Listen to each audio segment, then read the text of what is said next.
송생각입니다. 오늘은 용해도 가상실험에 대한 것을 제가 세 가지를 보여드리도록 하겠습니다. 첫 번째 실험은 용질의 종류에 따라서 녹는 양을 한번 비교해 보도록 할 텐데 20도씨의 물 100g을 준비를 했습니다. 이때 용해도를 한번 비교해 보도록 할 텐데 질산칼륨과 황산골이 이렇게 두 가지 물질을 준비를 했습니다.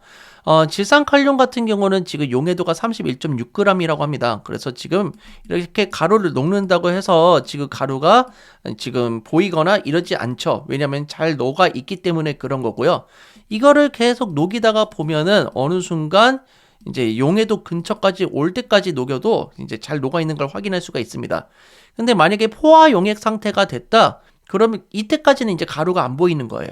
근데 그 이상부터 가루를 넣기 시작하면은 이런 식으로 가루가 석출이 되는 것을 확인할 수가 있습니다. 물 100g에 20도씨에서 녹을 수 있는 용질의 질량이 31.6g이라는 것을 알 수가 있고, 이때 포화용액이 된다라는 겁니다. 그래서 용해도는 31.6이다라는 것을 알 수가 있죠. 자, 그럼 이제 황산고리로 바꿔보도록 할 텐데, 황산고리의 용해도는 지금 20.7g이라고 나와 있습니다. 그렇기 때문에 지금 이렇게 가루를 넣는다고 해서 가루가 지금 눈에 보이지 않는 것을 확인할 수가 있죠. 포화용액 상태로 넣게 되면은 이렇게 가루가 마지막까지는 안 나왔다라는 것을 확인할 수가 있고요. 그러면 여기서부터 1g씩 더 넣으면은 가루가 석출이 되겠죠. 그래서 가루의 양이 점점 늘어나는 것도 확인할 수가 있습니다.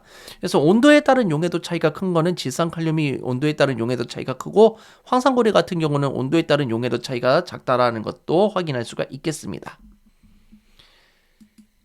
자, 이제 두 번째 실험에 대해서 보도록 할 텐데, 용매의 온도에 따라 녹는 양을 한번 비교해 보도록 하겠습니다.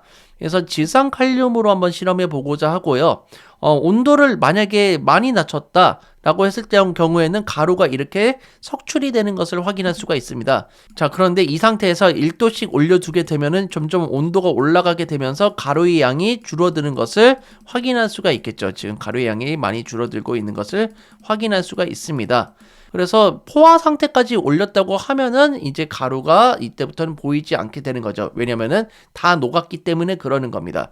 근데 그 상태에서 온도가 올라간다 하더라도 아무런 변화가 없는 것처럼 보입니다. 왜냐면은 가루가 더 녹을 수 있는 상태에 있기 때문에 그런 거고, 이 상태에서는 이제 가루를 조금 더 녹일 수가 있겠죠. 뭐 예를 들어서 110g에서 85.5를 빼주게 되면은 그만큼의 가루의 양이 이제 녹일 수 있는 가루의 양이 되는 것입니다. 황산고리로도 실험을 해보자면은 황산고리도 얼음물일 때에는 이제 이렇게 가루가 보이는 것을 확인할 수가 있습니다. 자, 그런데 여기서 조금씩 온도를 올려주게 되면은 조금씩 가루의 양이 줄어드는 것을 확인할 수가 있는 거고요. 좀 많이 올려줘야 되네요. 자, 그래서 이렇게 되면은 50도쯤에 됐을 때 황산고리가 이제 포화용액이 된다는 것을 알 수가 있죠. 그럴 때부터는 이제 가루가 눈에 보이지 않는 것을 확인할 수가 있습니다.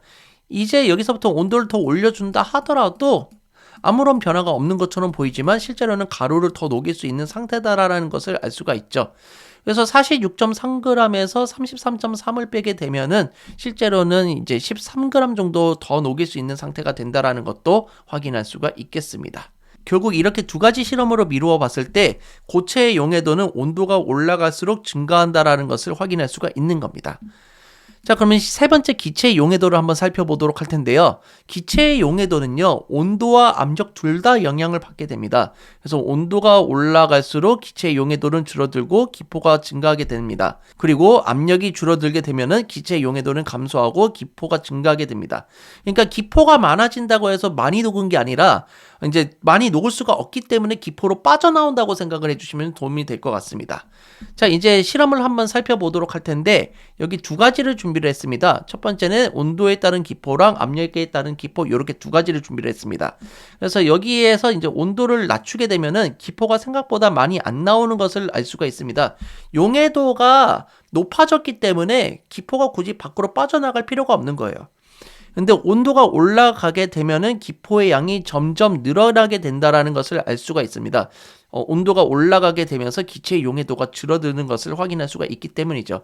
50도면은 진짜 많이 올라오는 것을 확인할 수가 있겠습니다. 이때부터는 이제 기포가 못 녹고 밖으로 빠져나오게 되고, 일정 시간이 지나면은 기포가 너무 많이 빠져나왔기 때문에 그때부터는 거품을 내지 않게 되는 겁니다.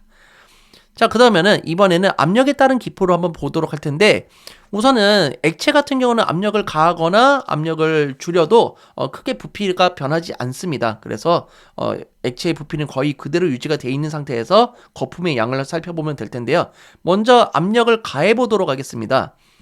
그러면은 거품이 거의 안 나오고 있다라는 것을 알 수가 있죠. 기체의 용해도가 올라갔기 때문에 굳이 기포가 밖으로 빠져나갈 필요가 없는 겁니다. 근데 압력을 줄이기 위해서는 이제 주사기를 당겨야 되거든요. 당기면은 이렇게 거품이 많이 나는 것을 확인할 수가 있습니다. 압력이 줄어들게 되면서 결국에는 기포가 바깥쪽으로 빠져나가게 되는 것을 확인할 수가 있어요. 기체의 용해도가 줄어들었다라는 것을 확인할 수가 있겠습니다.